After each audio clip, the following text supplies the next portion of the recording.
மீசான் டைம் நேர்களை நிகழ்ச்சிக்குள் அன்போடு வரவேற்றுக் கொள்கிறோம். இன்றைய பதிவுல மிக முக்கியமான செய்தி குறித்து பார்க்கலாம். ஈரான் அமெரிக்கா இடையிலான பேச்சுவார்த்தை 2 நாடுகளுக்கும் ஆரோக்கியமாக அமைந்தாலும் ரொம்ப இஸ்ரேல் பாதிக்கப்பட்டதாகவும் பயங்கரமான வைத்தறிச்சலை இப்ப கொட்டி தீர்க்கிறதாகவும் செய்திகள் வருது. முதல்ல இஸ்ரேலினுடைய எரிசக்தி அமைச்சர் எலி கோகன் என்ன சொல்லியிருக்கிறாரு, அவரை வைத்தறிச்சலை எப்படி கொட்டிருக்கிறாரு, என்ன வகையான நடவடிக்கைகளை எடுத்திருக்கிறாங்க அப்படின்ற விஷயத்தை பார்த்தோமா இருந்தா, அமெரிக்கா இஸ்ரேல் இடையிலான ஒப்பந்தங்களோ அல்லது கைச்சாத்தோ அல்லது பேச்சுவார்த்தையோ எந்த பயனும் கிடையாது. அது செல்லா காசு, அது வெறும் பேப்பரில் தான் இருக்க போகுதோ, அதை யாரும் மதிக்க வேண்டிய எந்த அவசியம் கிடையாது, அதுக்கு இந்த பெருமானமும் இல்லை அப்படின்னு விமர்சனத்தை முன்வச்சது மட்டுமல்ல, ஈரான்ல ஒரு ஆட்சி மாற்றமே ஒரே தீர்வு அப்படின்னு சொன்னதோட இஸ்ரேலுக்கு மட்டும் இவங்க அச்சுறுத்தல் கிடையாது, ஒட்டுமொத்த மத்திய கிழக்கு நாடுகளுக்கும் இவங்க அச்சுறுத்தல் விடுறவங்க அப்படின்னு ஒரு விஷயத்த சொல்லி இருந்தாரு. விமர்சனத்தை முடிச்சு கொள்ளல, உடனடியாக என்ன பண்ணினாங்க அப்படின்னு கேட்டீங்கன்னா, பாதுகாப்பு அமைச்சருடைய மிக முக்கியமான ஒரு கூட்டத்தை உண்டு பண்ணி பல்வேறு தீர்மானங்களை எடுக்க ஆரம்பிச்சாங்க. உங்களோட ஒப்பந்தம் என்னையா ஒப்பந்தம், நாங்க இப்ப எடுக்கிறோம் தீர்மானம் அப்படின்னு சொல்லி பல்வேறு தீர்மானங்களை எடுத்திருக்கிறாங்க. அதுல முதல் தீர்மானம் என்ன அப்படின்னு பாத்தீங்கன்னா, கட்டுப்பாடற்ற இராணுவ சுதந்திரம் அப்படின்னு சொல்லப்படுது. அப்படின்னா என்ன அப்படின்னு பாத்தீங்கன்னா, அமெரிக்கா ஈரான் எவ்வகையான ஒப்பந்தங்களை செய்து கொண்டாலும் ஈரான் சிவப்பு கோட்டை எப்போது மிஞ்சுமோ தாண்டுமோ அப்போது அமெரிக்காட்ட கேட்காம, அமெரிக்காட்ட கெஞ்சாம, அமெரிக்காவை உதவிக்கு கூப்பிடாமலே ஈரான் மீது தாக்குதல் நடத்துவதற்கான சுதந்திரத்தை நாங்க பெற்றுக்கொள்றோம், அந்த சுதந்திரம் நமக்கு இருக்கு அப்படின்னு ஒரு தீர்மானத்தை அந்த பாதுகாப்பு சபை கூட்டத்துல முடிவெடுத்திருக்கிறாங்க.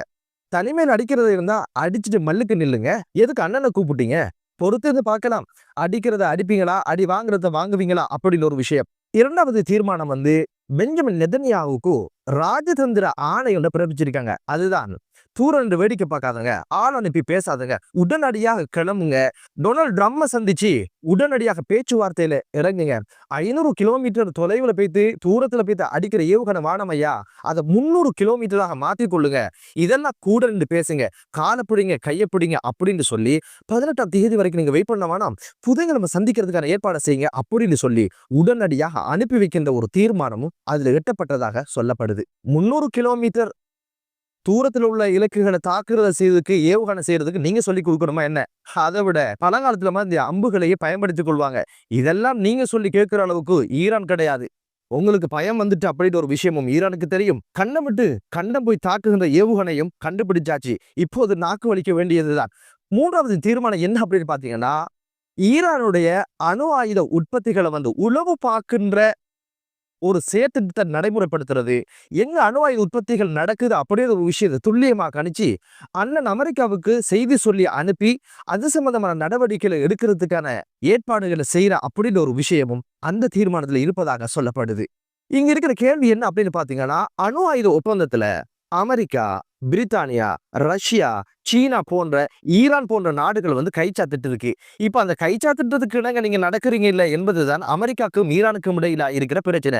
அந்த ஒரு பிரச்சனையை பேசி தீர்த்துக்கலாம் அப்படின்னு சொல்லி ஒரு வட்டமேசைக்கு போயாச்சு. இதுல நீங்க பிஞ்சு விடுறதுக்கு யாரு? உங்கள்கிட்டையும் அணு ஆயுதம் இருக்கு, எந்த ஒப்பந்தத்துல நீங்க கைச்சாத்திடலன்றது எப்படி மறந்தீங்க அப்படின்னு ஒரு கேள்வியும் இப்போது மிகப்பெரிய ஒரு பூதாகரமாக மாறி இருக்கு. நீங்க எதுக்கு இந்த தேவையில்லாத ஆணையை புடுங்க போனீங்க? பிரச்சனை உள்ளவன் தீர்த்துக்குவான், இல்லைன்னா மல்லுக்கு நிற்பான், இல்லைன்னா சண்டை பிடிச்சு செத்து போவான். இதுல நீங்க யாரு? எதுக்கு இது பற்றி நீங்க பேசுறீங்க அப்படின்னு கேள்வியும் இப்போது விமர்சனங்களாக முன்வைக்கப்படுது. நாலாவது விஷயம் என்ன அப்படின்னு பாத்தீங்கன்னா, பிராந்திய பாதுகாப்பு கூட்டணி ஒன்றை உருவாக்குறாங்களாம். அது எப்படி அப்படின்னு கேட்டீங்கன்னா, ஈரானால பாதிக்கப்பட்ட சவுதி அரேபியா, துபாய், ஐக்கிய அரபு அமீரகம், அதே போல கட்டார் போன்ற நாடுகள் எல்லாம் இணைத்து ஒரு பாதுகாப்பு கூட்டணியை உருவாக்கி ஈரானோட மண்ணுக்கு நிக்க போறாங்களாம். இருக்கிற பிரச்சனையே போதாது, அதுல வேற இந்த நாடுகள்லாம் சேர்த்துக்கொண்டு ஒரு பிரச்சனைக்குள்ள இப்போது இஸ்ரேல் புதிதாக நுழைகிறதுக்கான ஒரு தீர்மானத்தையும் எடுத்திருக்கிறாராம். எடுக்கிற தீர்மானத்தெல்லாம் எடுங்க, என்னதான் இருந்தாலும் இப்ப நீங்க பயந்து போயாச்சு, இப்ப அண்ணன் கால பிடிக்க ஓடியாச்சு, என்னதான் இருந்தாலும் இந்த தீர்மானங்கள் இப்போதும் அவர்களுடைய பாதுகாப்பு அமைச்சு மட்டத்துல எடுக்கப்பட்டாச்சு அப்படின்னு ஒரு விஷயம் தெரிய வருது. இதுக்கு மேல அந்த கூட்டம் முடிஞ்சு இந்த எரிசக்தி அமைச்சர் பல்வேறு விமர்சனங்களை முன் வச்சாரு.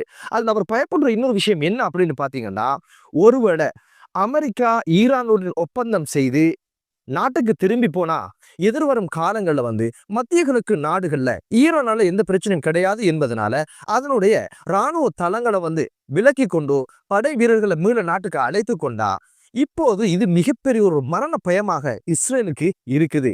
என்ன அப்படின்னு பாத்தீங்கன்னா, இதுக்கு பிறகு ஈரானுடைய ஏவுகணை அச்சுறுத்தலை தனிமை நின்று எதிர்கொள்றது எப்படி அப்படின்ற பயன்தான் இப்போது இவங்களோட தூக்கத்தை கெடுத்திருக்கு அப்படின்ற ஒரு விமர்சனமும் சொல்லப்படுது.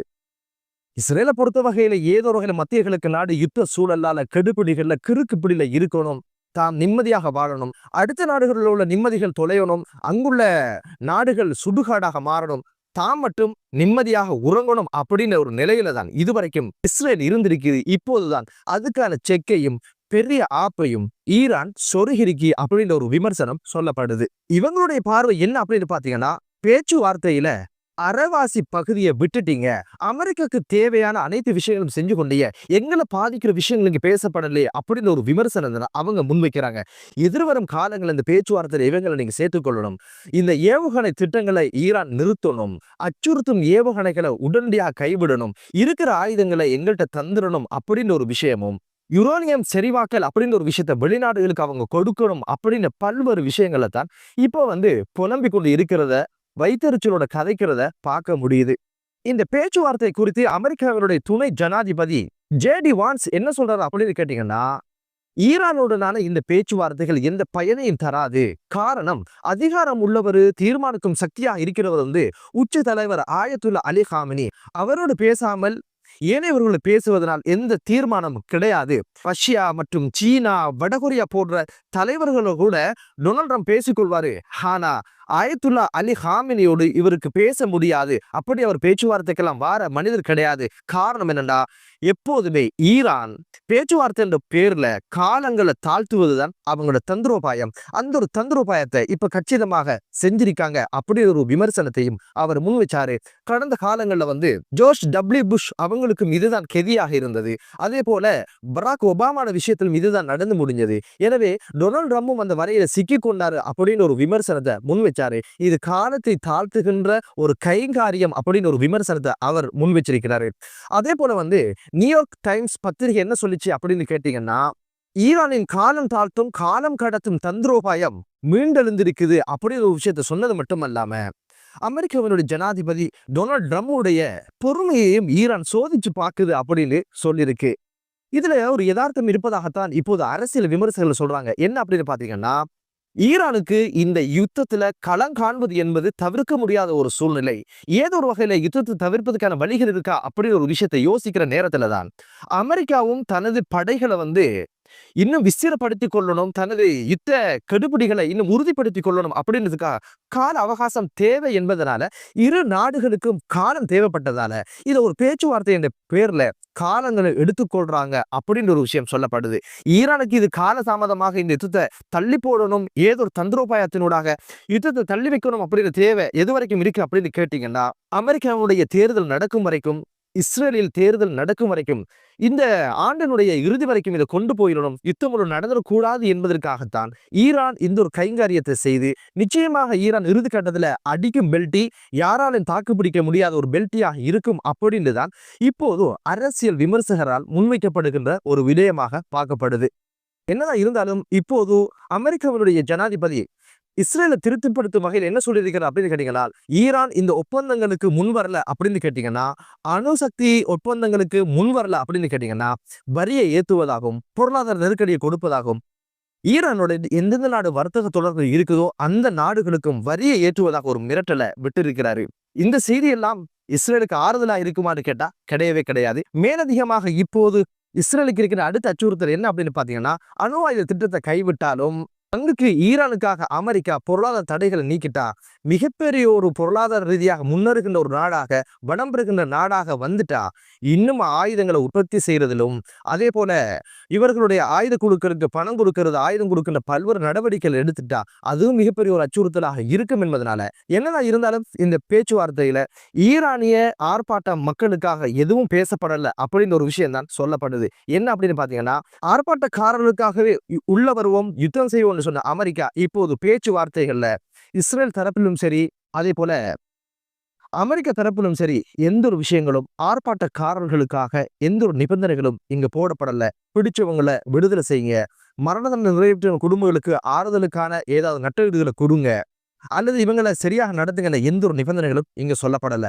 அப்படியாக இருந்தா இஸ்ரேல் என்ற ஒரு நாடும் அமெரிக்கா என்ற ஒரு நாடும் வெறுமனே ஈரானிய அப்பாவி மக்களை பகடக்காயாக ஆக்கி இந்த ஒரு விடயத்தை காய் நகர்த்திருக்கிறாங்க அப்படின்ற ஒரு விஷயம் தான் தெரிய வருது. இதுதான் இஸ்ரேலினுடைய அமெரிக்காவினுடைய வில்லங்கமும் வினோத நாடகமும் என்பதை ஈரானியர்கள் புரிந்திருப்பார்கள். எனவே பொறுத்திருந்து பார்க்கலாம் இது குறித்து என்னென்ன விடயங்கள் அடுத்தடுத்த கட்டங்களில் நடக்க போகுது அப்படின்னு சொல்லி. என்னதான் இருந்தாலும் மத்திய கிழக்கு நாடுகள்ல அமைதியான ஒரு சூழல் உருவாகட்டும் என்று கூறி மற்றொரு காணொலியிலே உங்கள் அனைவரையும் சந்திக்கும் வரை விடைபெறுகிறேன். நன்றி.